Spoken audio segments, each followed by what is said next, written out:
जर आपण कार्यकर्ते बघितले की प्रशांत जगतापांचा काँग्रेसमध्ये प्रवेश झाल्यानंतर ते जे कुठली नावं सांगत होते शहराचे अध्यक्ष म्हणून, त्यातले 95% कार्यकर्ते हे प्रवेश झाल्या सुप्रियाताईंना सर्व नेत्यांना भेटले आणि त्यांनी जे सांगितलं की काही झालं तरी आपल्याला घड्याळाबरोबर त्या ठिकाणी जावं लागेल. त्यामुळे प्रशांत दादा जगतापाच्या काळामध्ये असणारेच कार्यकर्ते सुप्रियाताईं सर्व नेत्यांना भेटले आणि बोलले की आपल्याला घड्याळाबरोबरच जावं लागेल. त्यामुळे इथं ही कार्यकर्त्यांची लढाई असल्यामुळे कार्यकर्त्यांचं ऐकूनच हा योग्य असा निर्णय घेतलेला आहे. आणि मला एक गोष्ट सांगायची आहे की आपण टीव्हीवर दाखवत असताना 2 पवार एकत्रित आले, हे कितीही खरं असलं तरी खरं जर बोलायचं झालं आणि प्राधान्य द्यायचं झालं तरी शरदचंद्र पवार राष्ट्रवादीचे कार्यकर्ते आणि घड्याळाचे कार्यकर्ते हे एकत्रित आलेत, हे पहिली गोष्ट.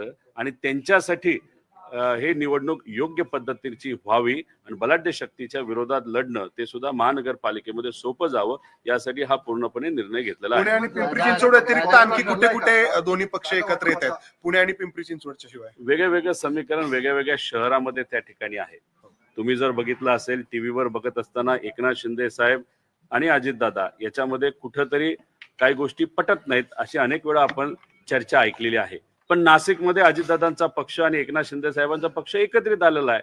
त्यामुळे त्या लोकांना तिथं असणाऱ्या कार्यकर्त्यांना विश्वासात घेऊनच लढावं लागतं आणि तसं प्रत्येक शहरामध्ये वेगवेगळं समीकरण हे आपल्या सगळ्यांना बघायला मिळेल. दादा ह्याच्यामुळे विलिनीकरणाची चर्चा सुरू होते की राष्ट्रवादी काँग्रेस जी आहे ती विलीन होणार म्हणून. तर मग तुमचा पक्ष स्वतंत्र राहणार की भविष्यामध्ये विलीन होणार?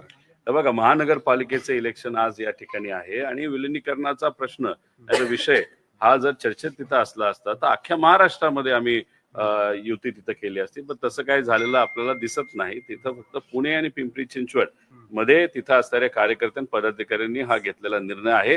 पवार साहेब या विषयामध्ये कुठंच नाहीत. पवार साहेबांचं हेच मत आहे की जे लोक आपल्यासाठी लढले त्यांना विश्वासात घ्या, त्यांचं म्हणणं काय हे समजून घ्या. महानगरपालिकेमध्ये कधीही मोठे नेते एवढ्या मोठ्या लेवलला इन्व्हॉल्व्ह झाले नव्हते. पवार साहेबांना पूर्वीच्या काळातली त्या ठिकाणी सवय असल्यामुळे ते म्हणले पदाधिकाऱ्यांना विश्वासात घ्या, ते जे म्हणतील तसं त्या ठिकाणी करा.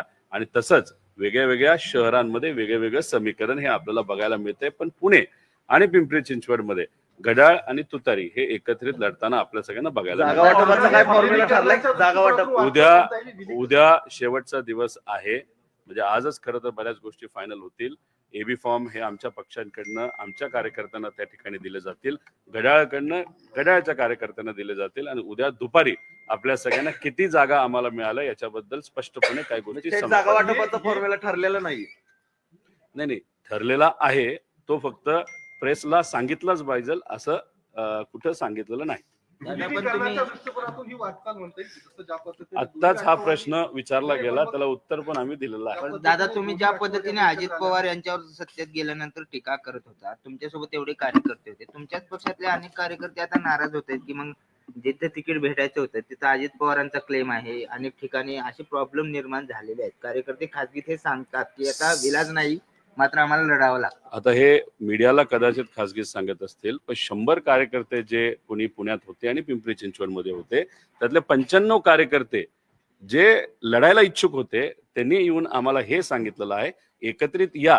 त्यामुळे तुमच्याकडे 5च आले असतील पण 95 आमच्याकडे आले 100 पैकी. आणि त्यांच्यासाठी ही निवडणूक महत्वाची असल्यामुळे आणि त्यांना निवडून आणणं हे महत्वाचं असल्यामुळे त्या ठिकाणी तो निर्णय त्यांना विश्वासात घेऊन घेतलेला आहे. दादा, मीडिया जे बघत होता की शनिवारपर्यंत आपल्या पक्षाचे लोक महाविकास आघाडीमध्ये होते. काल बारामतीमध्ये जेव्हा तुम्ही लोक एकत्र आला तेव्हा हा बदल झालेला आहे. तर बारामतीमध्ये काही चर्चा झाली तुमची, दादांची, राजकारणामध्ये काही निर्णय घेत असताना काही निर्णय लवकर घेतले जातात, काही उशिरा घेतले जातात. पण राहिला प्रश्न पुणे महानगरपालिकेचा आणि पिंपरी चिंचवड महानगरपालिकेचा, तिथं ज्या पद्धतीने आपण जेवण बनवतो, जेवण काही लगेच बनत नसतं, त्याला अनेक वेळा चर्चा ह्या कराव्या लागतात कार्यकर्त्यांशी सुद्धा आणि दुसऱ्या पक्षाची सुद्धा. त्यामुळे इथं काल हा निर्णय झाला असं समजून चालणार नाही.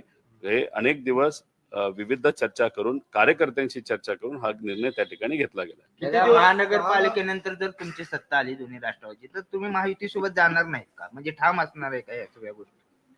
पुणे महानगरपालिकेचे प्रश्न वेगळे आहेत, पिंपरी चिंचवडचे हे वेगळे आहेत. महानगरपालिकेचं इलेक्शन का महत्वाचं असतं, कारण या दोन्ही महानगरपालिकेला एक स्वतंत्र बजेट असतं. त्या बजेटच्या माध्यमातून तिथे असणाऱ्या लोकांना आपल्याला सेवा द्यायची असते. स्वतःचं बजेट असल्यामुळे तसं बघितलं तर खूप काय आपण राज्य सरकारवर अवलंबून नसतो. त्यामुळे इथं ते बजेट योग्य पद्धतीने लोकांच्या हितासाठी हे वापरलं जावं. त्याच्यामध्ये आपण बघितलं तर बरेच प्रश्न असतात, ट्रॅफिक, पाणी, गटर, कचरा, असे विविध प्रश्न त्याच्यामध्ये असतात. घरपट्टी, पाणीपट्टी, तिथं असणाऱ्या काही अडचणी. त्यामुळे लोकल लोकांसाठी आम्ही इथं एकत्रित आलेलो आहे, कारण इथं ज्या लोकांची सत्ता लोकली होती, पुणे महानगरपालिका आणि पिंपरी चिंचवड महानगरपालिका, तिथं योग्य पद्धतीचं काम केलं गेलं नाही असं लोकांचं मत आहे.